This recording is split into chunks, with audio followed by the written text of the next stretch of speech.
Canva on online programm, mis on mõeldud kujundamiseks ja visuaalseks kommunikatsiooniks. Seda kasutab iga kuu üle 130 miljoni inimese ja seda aktiivselt siis. Ning on ta saadaval ka eesti keeles.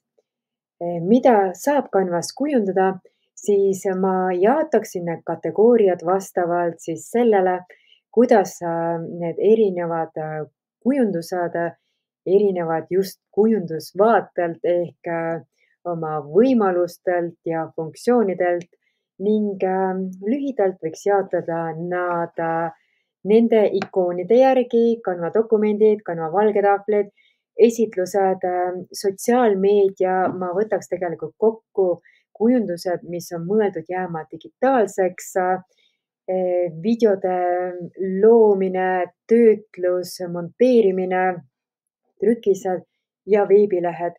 Siin rohkemate all ongi tegelikult siis digitaalsed kujundused.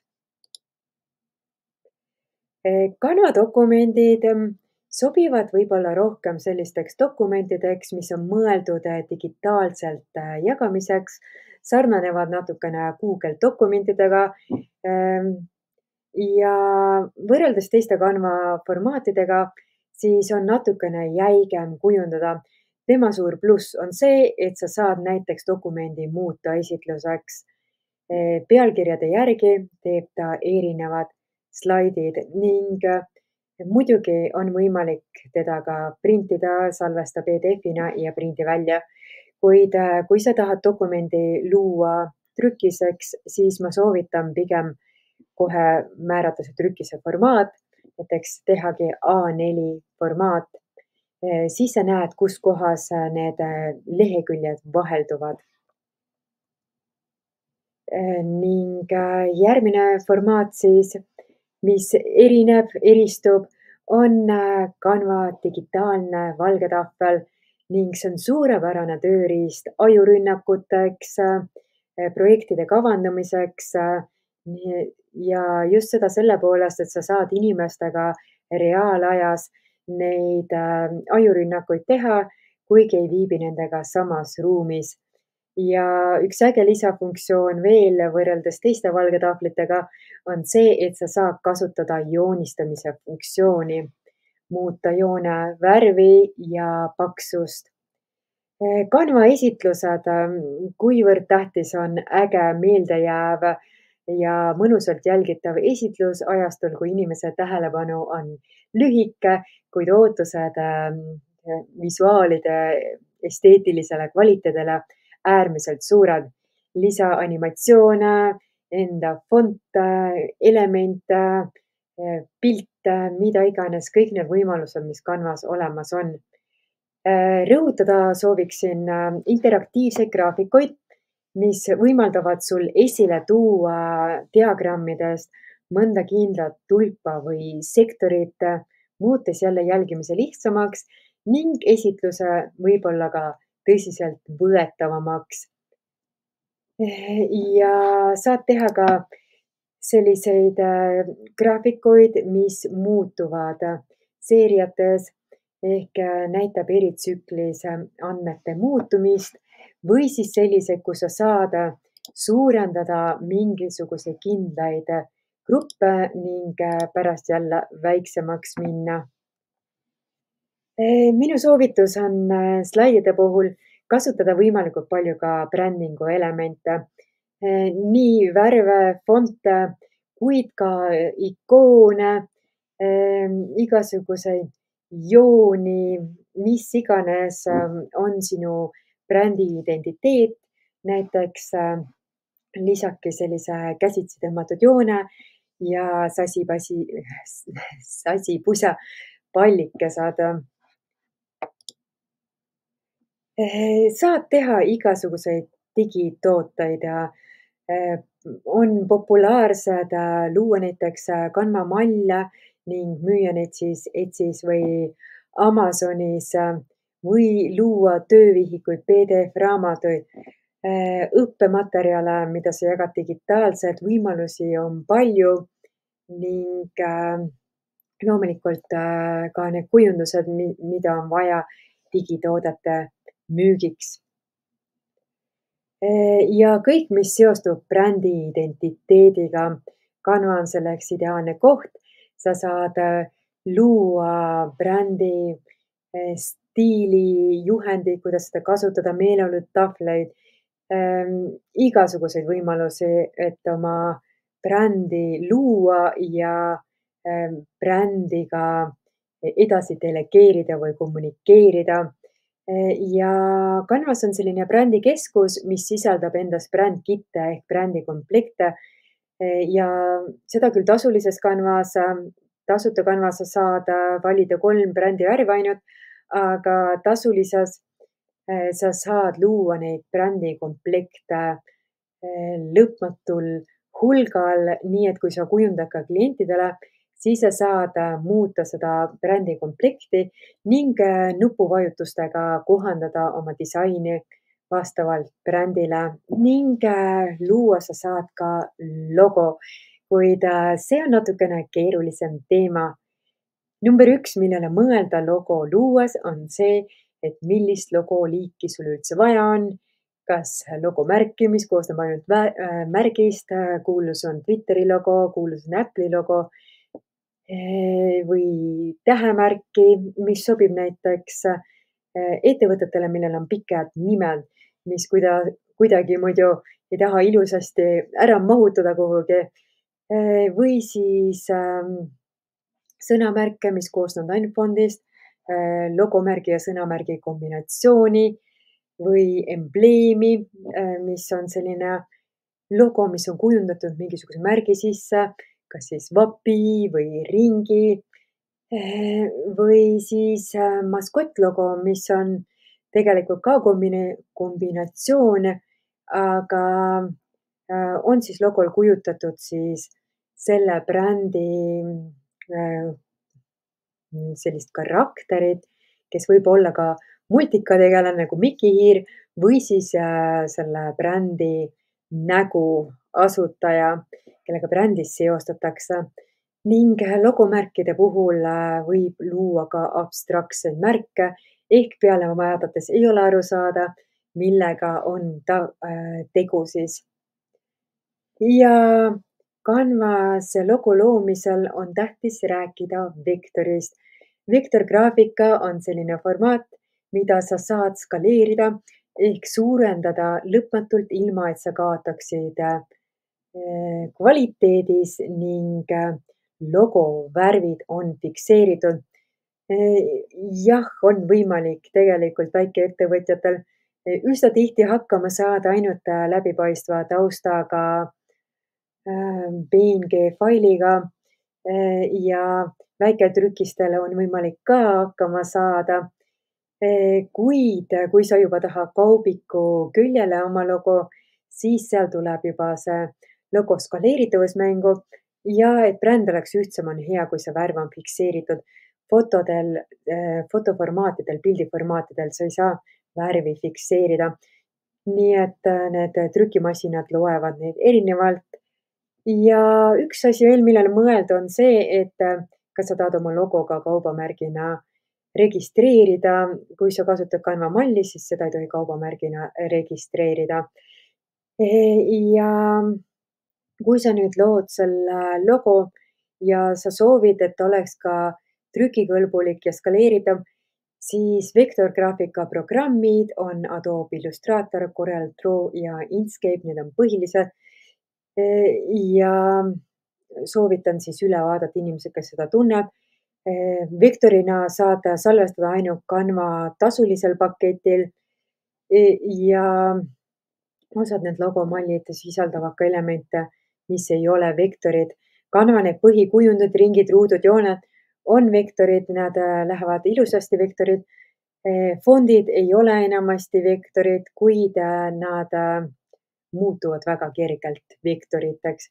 Kui sa salvestad SVG-na, siis seal ei ole mul probleeme esinenud. Ja need on need põhiasjad, mida silmas pidada.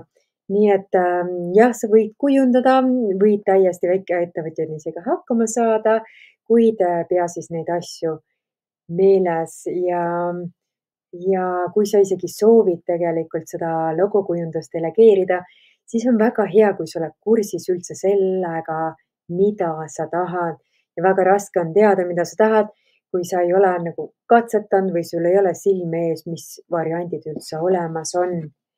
Ning vasaku poolt tegelikult sa näedki, millest Canva kooli logo koosneb.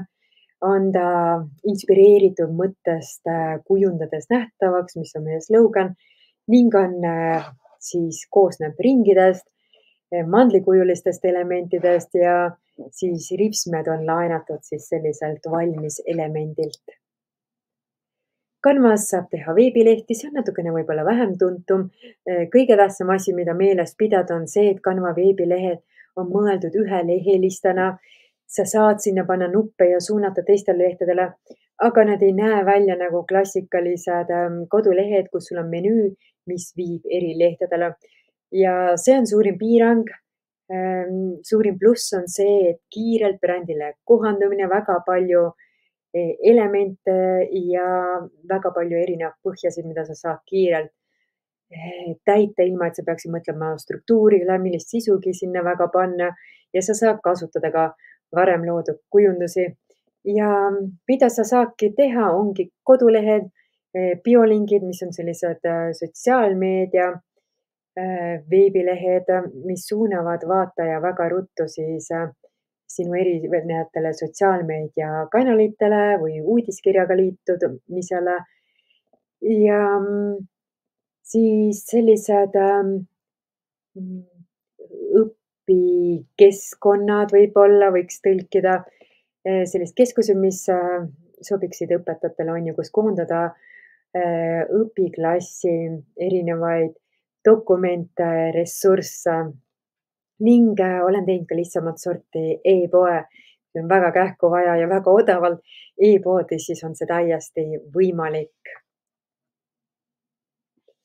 Vasakul üleval sa näedki seda klassipesa või keskust ning on siin klassi reeglid, kalender, tutvu õpetajaga, vanematele ressursse, nädalaõpilane, uudised, kõiki selliseid asju saabki väga mugavalt ühtselt koondada ning tundub väga äge idee, mida proovida. Kui sa oled õpetaja, sul on võimalik taotleda Canva Pro võimalused tasuta ja saadki teha siis selliseid lehti, saab kasutada, tasuta Canvas muidugi teha.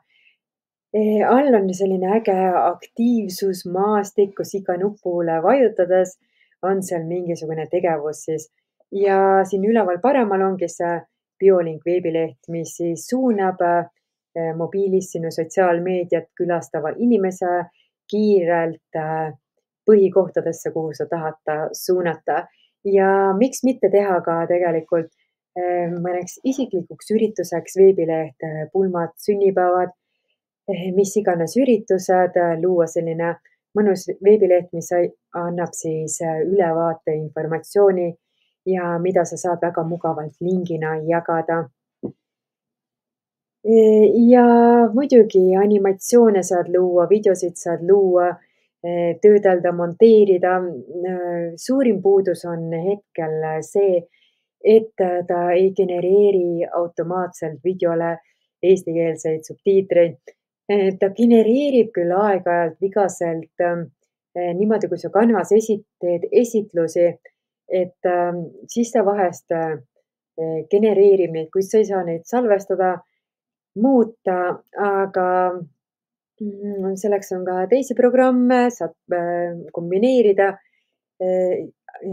Plussideks ongi see, et sa saad kasutada Canva videopanga, kasutada animatsioone, kõik monteerimisvõimalused, lisada helisid ja animeerida ka eraldi elemente, tekste, luua neid ülemineku efekte erinevate klippide vahel, et võimekus on tegelikult väga suur. Et kui nüüd mõelda, kas kasutada Canvat või mitte, siis kõigepealtki mõelda, mis on need kõige tähtsamad omadused ja väga suur Canva võimekus igas formaadis ongi see tohutu suur elementide hulk graafilise disaini võimekus, trükiseid, igasuguseid trükiseid, mida ette kujutada võib ja Canva pakub ka sellist võimalust, et sa saad trükise mugavalt tellida läbi Canva keskkonna, toovad tasuta koju kätte sulle, aga mina olen eelistanud ikkagi salvestada trükikõlbuliku PDF-ina lisada lõikevarud ja olen tellinud Eesti trükikodadest, kuid mugavam on kahtlemata ju kasutada ka seda teenust. Tean paljusid, kes on tellinud ja väga rahule jäänud. Canva tagab ka tegelikult selle rahulolu garantii. Kui sa ei ole rahul, siis nad trükivad kas uuesti või on rahatagastus. Ning trükiste puhul ongi tähtis teada, et Canvas on 2 PDF-i, üks on mõeldud online kasutuseks või digitaalselt levitamiseks, PDF standard ning PDF print salvestabki su dokumendi trükikõlbulikult ning saad sinna lisada ka lõikevarud.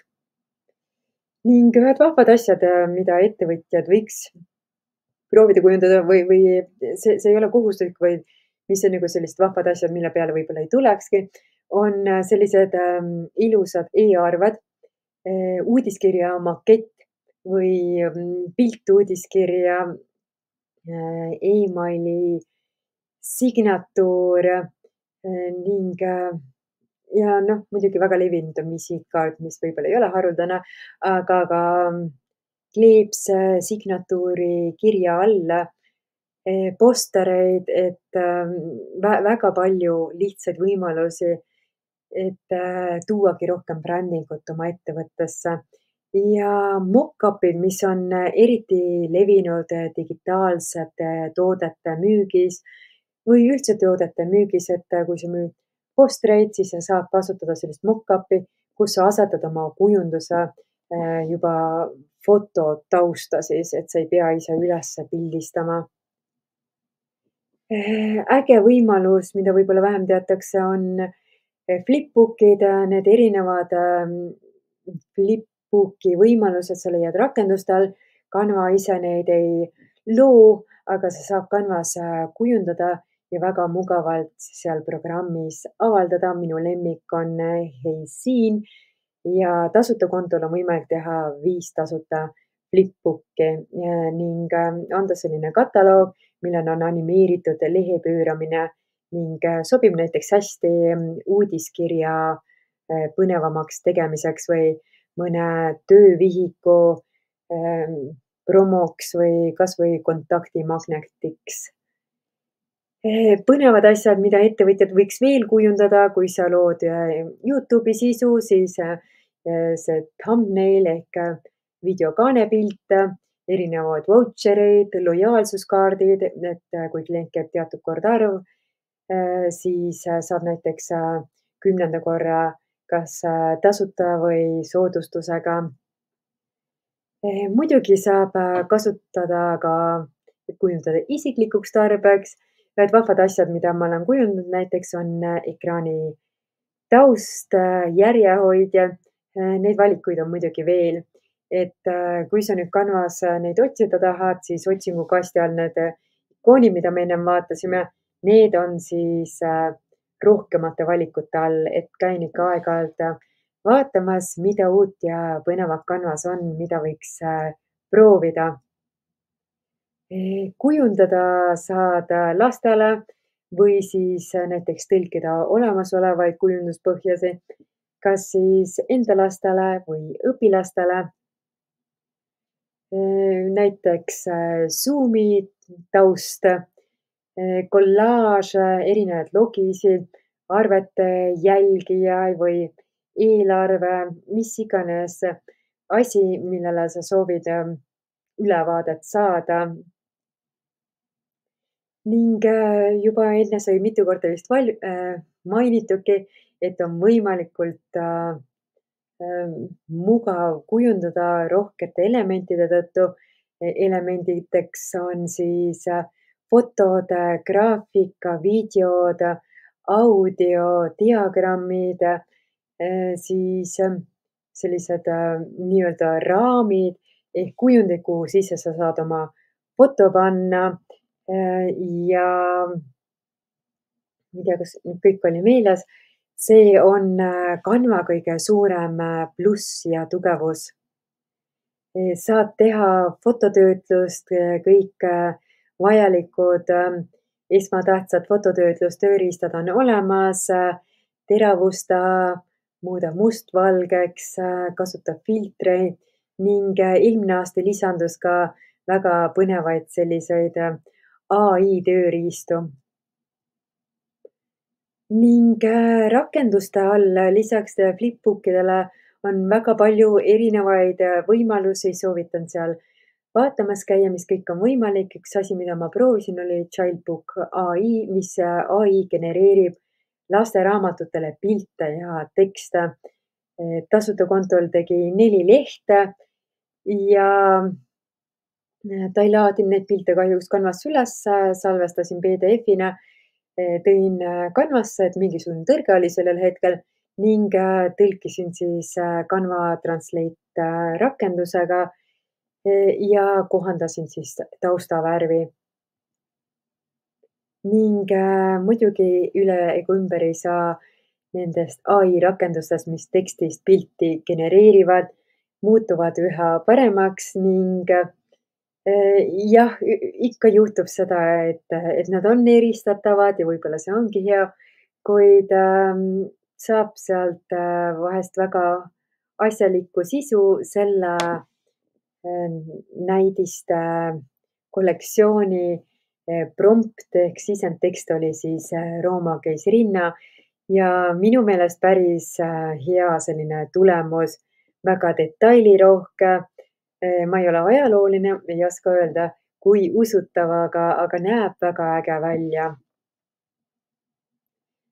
Üks selline veider võimalus, mis Canvas on, mille funktsioonist ma võib-olla väga hästi ei ole aru saanud, on Canva Live ja mis Canva Live'is on väga omapärane, on see, et kui sa seda linki jagad, siis need, kes lingi saavad, ei näe ekraani, mis sul ees on ja ma kujutan ette, et see toimib siis, kui inimesed on samas ruumis ja sa jagad ekraani just sellisele esitluse puhul, et inimesed saavad siis oma mobiilidest kommentaare kirjutada ning näevad siis seinalt seda esitlust, et läbi veebi ta ei toimi niimoodi, et ei ole ühelgi sellisel laivi veel käinud, kus ekraani ei näe, et see on väga omapärane ning põnev on vaadata, kas siin tuleb mingeid täiustusi või kuhu suunas see Canva Live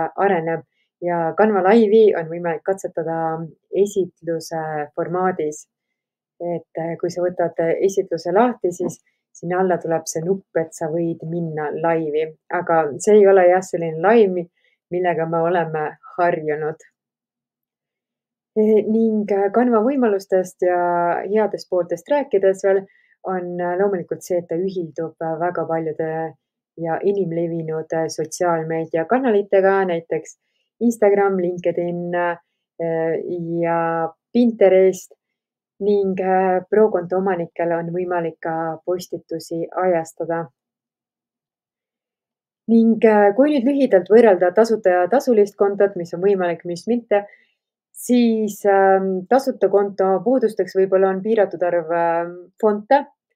Fonte on üle 1500 ka tasuta kontol, kuid siiski ning sa ei saa üles laadida enda fonte. Oma tiimi loomine ei ole võimalik ka Pro-kontol, et selleks on eraldi Teamsi konto, mis on väga mugav, aga tasuta kontol sa saad kujundusi koostöölingina ikkagi jagada ja saavad teised inimesed neid kommenteerida. Lihtsalt kui sul on tiim, siis sa saad nupuvajutusega mõnda kausta jagada või saavad sinu kommentaarid väga mugavalt kätte. Et tal on omad mugavused, kui sul ongi tiimis juba inimesed olemas, siis tasub tiimi võtta. Ja mis siis veel? Näiteks tasuta Canvas ei saa fotolt tausta eemaldada ja salvestada läbipaistva taustaga. Veebilehti ei saa oma domeeniga ühendada, küll saad avaldada Canva tasuta domeeniga ja sa ei saa kasutada paljusid pro elemente ning see võib muutuda tihedalt kasutades väga tüütuks. Küll saad rakenduste alt kasutada väga paljusid fotopanga võimalusi, näiteks rakenduste all Pexels ja Pixpay rakendused, kus on väga palju kvaliteetseid fotosid ning need on vist need kõige põhilisemad erinevused või ebamugavused. Küll sa saad tasuta Canvas väga palju asju teha. Ning tänan kuulamast ja jälgi kindlasti meie kanalit, kui sa said väärtust ning jaga oma tuttavatele, et ka neile anda teada ja jagada Canva võimalusi. Tänan ning kui sa veel ei ole, siis tule ka Canva kooli kogukonda, mis on suur ja äge Facebooki grupp.